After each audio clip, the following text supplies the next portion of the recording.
Hello,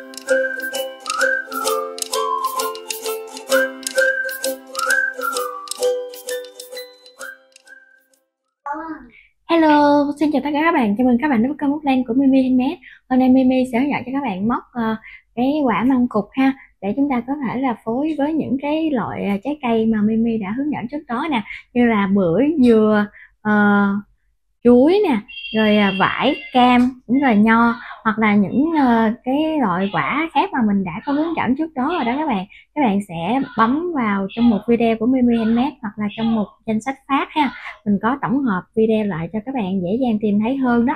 Mình hy vọng là các bạn sẽ yêu thích mẫu măng cụt này, cũng như là những cái mẫu trái cây mà Mimi Handmade đã hướng dẫn nha. Và bây giờ chúng ta sẽ cùng bắt đầu móc nha các bạn. Quả măng cụt thì các bạn có thể là sử dụng màu tím, cũng như là dạng màu đỏ thẫm như thế này nè các bạn. Màu đỏ thẫm mình móc len microton cuộn 125g, màu số 65 ha, và mình sẽ phối cái phần lá là màu 37 của Miu 50g. Và các bạn có thể là tham khảo hoặc là phối màu theo ý thích ha. Chuẩn bị cho mình bông gòn nè, kim móc mình sẽ sử dụng kim móc 2mm.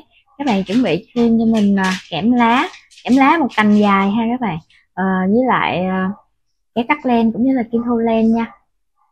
Và luôn luôn có keo nến để chúng ta cố định vị trí cuốn ha các bạn. Bây giờ chúng ta sẽ tạo một cái vòng tròn, đưa kim móc vào vòng tròn, kéo len qua, móc lên một mũi móc xích ha. Chúng ta sẽ móc vào vòng tròn này 6 mũi móc đơn, 1 2 3 4 5 6, và các bạn sẽ kéo cho nó khít lại, và chúng ta sẽ trượt mũi vào trong cái chân móc đầu tiên. Nếu mà các bạn quen móc xoắn ốc thì chúng ta sẽ móc xoắn ốc như bình thường ha.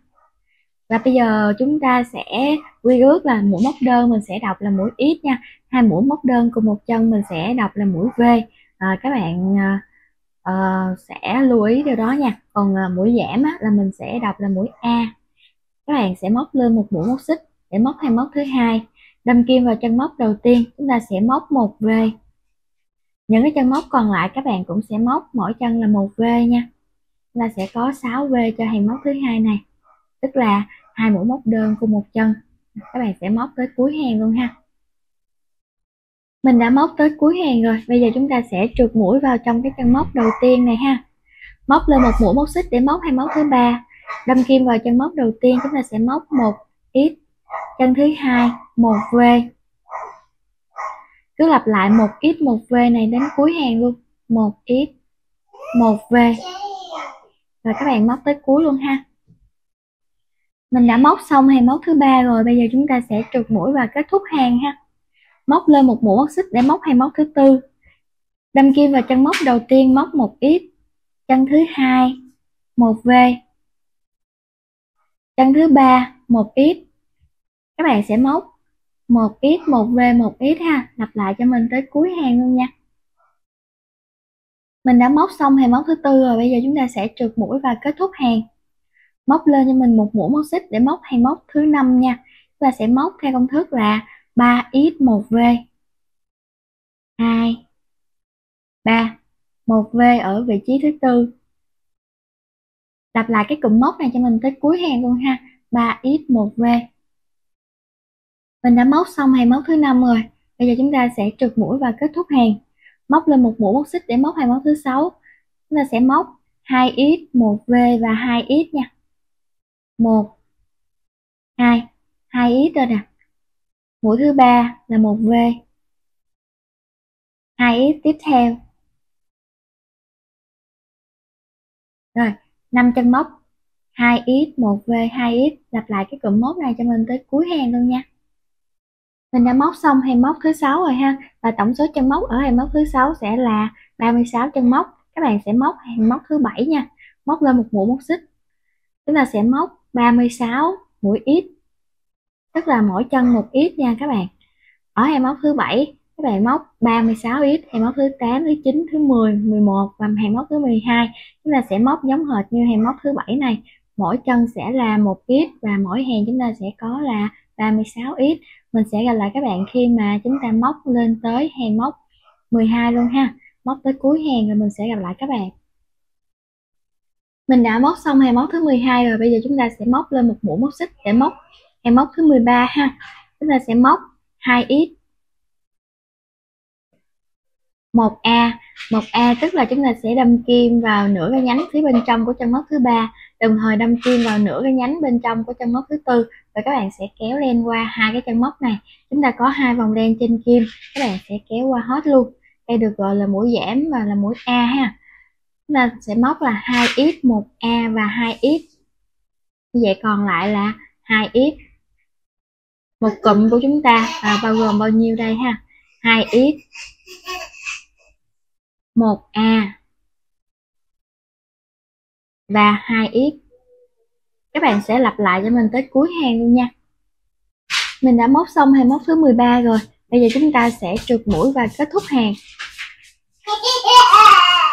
Móc lên một mũi móc xích để móc hai móc thứ 14. Chúng ta sẽ móc 3x 1A nha. 1 2 3. 3x rồi nè, 1A. Các bạn sẽ lặp lại cái cụm móc này cho mình tới cuối hàng luôn nha. Mình đã móc xong hai móc thứ 14 rồi, bây giờ các bạn sẽ trượt mũi vào chân móc đầu tiên này nha. Móc lên một mũi móc xích để móc hai móc thứ 15. Chúng ta sẽ móc theo công thức là 1x 1A và 1x. 1x nè, 1A và 1x. Lặp lại cái cụm móc này cho mình tới cuối hàng luôn nha.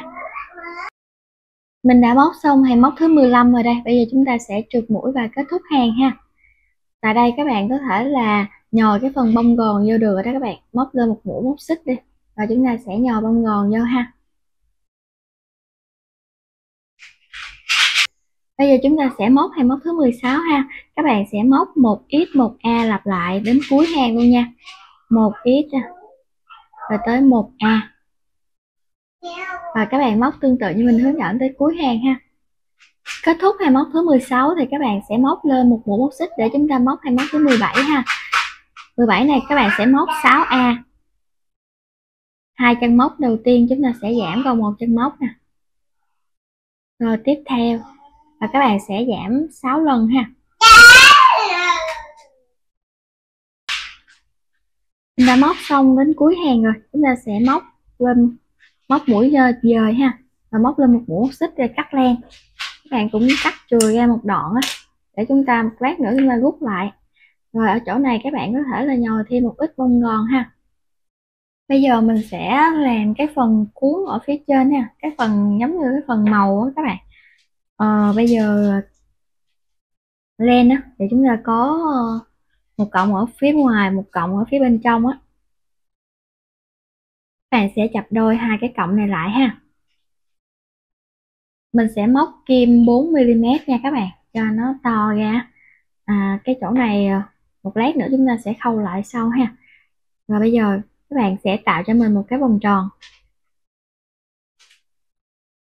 Đưa kim móc vào kéo len qua nha. Móc lên cho mình hai mũi móc xích. Các bạn quấn len một vòng lên kim, đâm kim vào vòng tròn này, kéo len qua. Kéo len qua hai vòng. Giữ nguyên như thế này ha, lặp lại cho mình thêm 5 lần nữa. Quấn len, đâm kim, kéo len qua hai vòng. 2 3 4 5 6. Rồi như vậy chúng ta sẽ có 2 4 6 7 7 vòng len trên kim ha. Các bạn sẽ kéo qua hết luôn. Móc lên hai mũi móc xích. Các bạn sẽ trượt mũi vô cái vòng tròn á. Sau đó là móc lên hai mũi móc xích, chúng ta lại lặp lại một cái cánh tương tự như thế này nữa. Quấn len, đâm kim. 1 2 3 4 5 6. Rồi các bạn sẽ kéo qua hết luôn. Móc lên hai mũi móc xích, lại trượt mũi vô trong cái vòng tròn nha. Và bây giờ các bạn lại móc 2 mũi móc xích, quấn len một vòng lên kim, đâm kim vào vòng tròn, các bạn kéo len, kéo bằng độ cao luôn, một lần rồi nè, quấn len, đâm kim, kéo len, 2, 3, 4, 5. Và bây giờ chúng ta sẽ kéo qua hết những cái vòng len trên kim như thế này luôn nha. Lại móc lên 2 mũi móc xích và trượt mũi vô trong cái vòng tròn nha các bạn. Lại móc lên 2 mũi móc xích.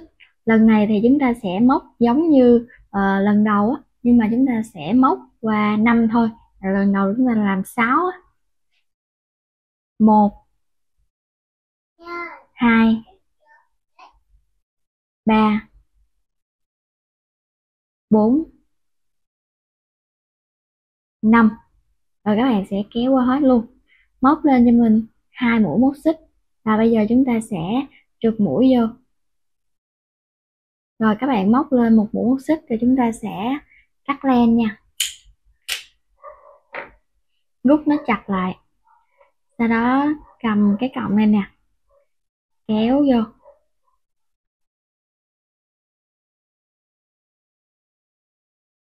Rồi, và chúng ta sẽ lộn cái này cho nó to to ra một xíu nha. Chừa cái lỗ luôn cũng được nữa, lát nữa chúng ta sẽ ờ, làm cái cuốn á các bạn. Mà lỗ nó vừa vừa thôi, đừng có đừng có lỏng ra quá ha. Và bây giờ chúng ta sẽ lấy hai cái cọng len này vô phía bên trong nè các bạn. Rồi các bạn sẽ cột hai cái cọng len này lại đi.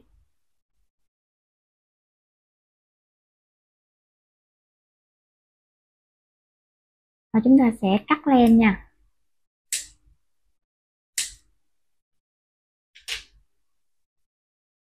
Rồi bây giờ các bạn sẽ lấy cái kim khâu len xỏ cái cọng len này. Rồi các bạn sẽ đâm kim vào nửa cái nhánh của chân móc thứ hai á, và các bạn sẽ kéo len. Chân thứ ba, kéo len. Chân thứ tư, chân thứ năm và chân thứ sáu. Rồi chúng ta sẽ kéo, ờ, khoan hả, kéo cho nó ấy ha. Lát nữa các bạn sẽ lấy cái phần ờ, này nè,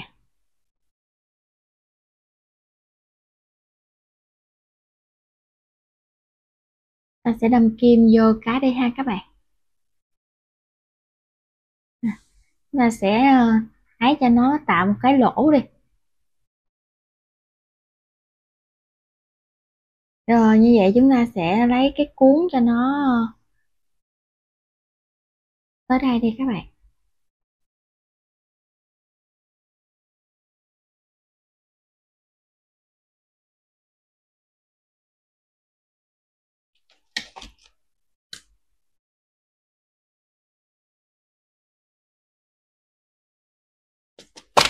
Rồi cái này còn dư nè, mình bẻ nó xuống luôn đi.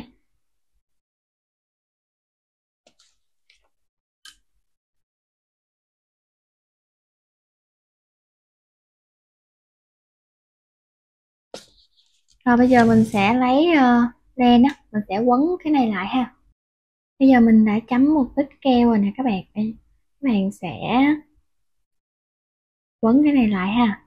Rồi chúng ta sẽ quấn xuống phía dưới.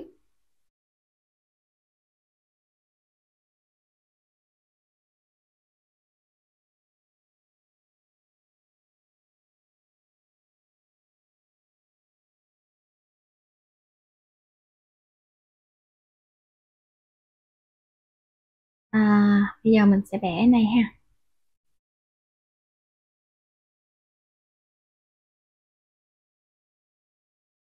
Giờ chúng ta sẽ cắt len.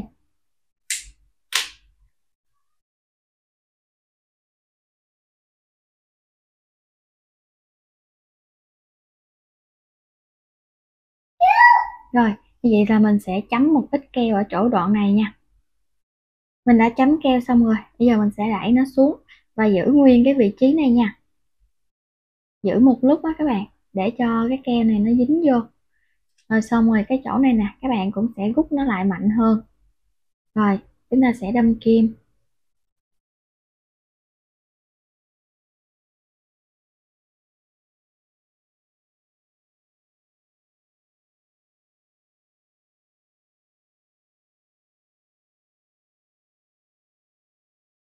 Các bạn sẽ cắt len nha. Rồi bây giờ chúng ta sẽ đưa cái này xuống. Các bạn sẽ chấm keo cho mình ở 4 cánh này luôn ha. Mình đã chấm keo ở 4 cánh này nè. Giờ các bạn sẽ đưa nó xuống. Rồi giữ một xíu nha. Rồi bây giờ mình sẽ bẻ cái cuốn này cho nó cong cong xíu ha. Rồi như vậy là chúng ta đã hoàn thiện cái măng cụt rồi đó các bạn. Như vậy là mình đã hướng dẫn cho các bạn móc thành công cái quả măng cụt rồi ha. Các bạn có thể là móc thêm những cái loại trái cây giống như trên đây để chúng ta phối vào nha. Nho, bưởi, dừa, chuối cũng như là vải nè, đào tiên, rồi quả hồng nè các bạn, quả cam nữa, quá trời nhiều quả luôn rồi ha. Các bạn sẽ coi theo cái danh sách phát á, để cho nó dễ hơn. Toàn bộ những cái loại trái cây mình đã có hướng dẫn rất là chi tiết rồi ha. Mình hy vọng là các bạn sẽ yêu thích cái mẫu trái cây của Mimi Handmade hướng dẫn nha. Nếu mà các bạn yêu thích, các bạn nhớ nhấn like video này giúp mình và bình luận phía bên dưới ủng hộ Mimi bằng một cái lượt đăng ký kênh nha các bạn. Mình cảm ơn các bạn rất nhiều luôn, và mình cũng cảm ơn các bạn đã dành thời gian ra theo dõi hết video này và thực hiện cái mẫu này cùng mình nha. Bây giờ mình xin chào tạm biệt các bạn và hẹn gặp lại các bạn ở những clip sau nha. Bye bye.